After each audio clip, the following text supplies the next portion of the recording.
श्रावण कृष्ण पक्ष की कामिका एकादशी व्रत कथा। जी हाँ, पूजा विधि, फलाहार क्या करें, आइए सब जानते हैं। इस महात्म को सुनने से मनुष्य यशस्वी होता है।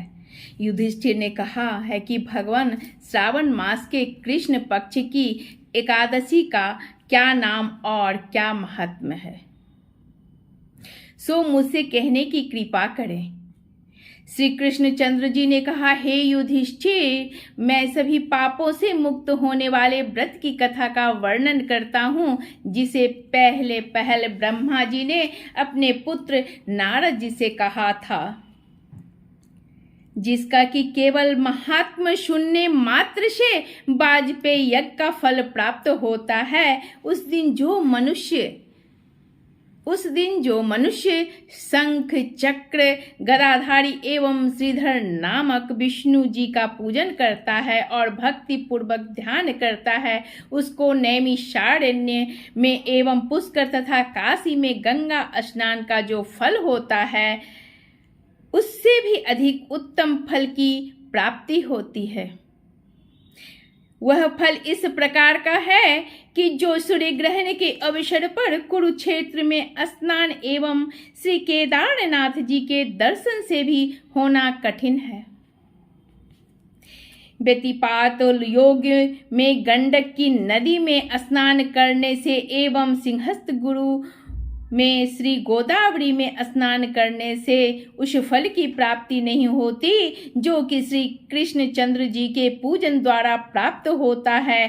कामदा एकादशी का व्रत रखना और समुद्र पर्यंत भूमि का दान करना, दोनों का फल एक समान है। श्रावण मास में भगवान श्रीधर जी के पूजन करने से गंधर्व देव, उड़ग और पन्नग इत्यादि भी पूजा योग्य होते हैं। अस्तु, जो पाप पंख में लिप्त एवं आषाढ़ रूपी संसार में फंसे हुए हैं, इस प्रकार के मनुष्यों को स्वयं उद्धार के निमित्त कामदा एकादशी के दिन अनेकों प्रयत्न पूर्वक व्रत करके श्री भगवान की भक्ति पूर्वक पूजन करना चाहिए।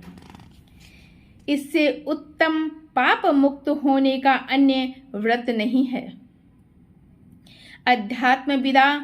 अध्यात्म विद्या जिनको ज्ञात है, उनको जिस फल की प्राप्ति होती है, उस फल की प्राप्ति मनुष्य को कामदा एकादशी का व्रत करके रात्रि में जागरण करने से होती है। कामदा एकादशी के व्रत का ही प्रभाव है जो योगियों ने मुक्ति प्राप्त की।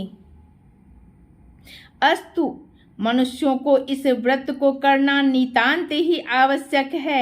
एक बार के स्वर्ण दान से या उससे चतुर्गुण चांदी दान करके अथवा रत्न इत्यादि द्वारा पूजा भी भगवान उस प्रकार संतुष्ट नहीं होते जितना कि तुलसी पत्र के पूजन करने से संतुष्ट होते हैं। जिन मनुष्यों ने तुलसी की मंजरी द्वारा भगवान की पूजा की है, वे अपने जन्म जन्मांतरों के घोर पापों को भी नष्ट कर डालते हैं। इस प्रकार की तुलसी देवी को सत्सह प्रणाम है, जिसके केवल दर्शन मात्र एवं स्पर्श से ही समस्त पाप नष्ट होकर शरीर पवित्र हो जाता है।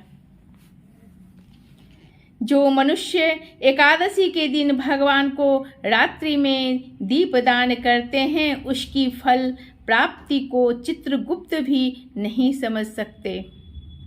उस दिन जो मनुष्य रात्रि पर्यंत भगवान की प्रतिमा के सम्मुख दीप को जलाया करता है, उसके पितर लोगों को अमृत प्राप्त होता है। घृत एवं तिल के तेल से दीपक जलाने वाले को कामदा के प्रभाव द्वारा स्वर्गलोक की प्राप्ति होती है। इसलिए इस प्रकार के पापनाशिनी कामदा नामक एकादशी का व्रत हर मनुष्य को करना उचित है। इसके प्रभाव से अनेकों प्रकार की हत्याएं अर्थात ब्रह्म हत्या, भ्रूण हत्या आदि के जो महान पातक हैं, वे शीघ्र छूट जाते हैं और विष्णु लोक की प्राप्ति होती है। इस दिन गाय को हरा चारा खिलाएं। फलाहार, इस दिन तुलसी की मंजरी से विष्णु पूजन किया जाता है, तो इस दिन गौ दुग्ध का सागर लेना चाहिए। हर हर महादेव। लक्ष्मी नारायण की जय हो।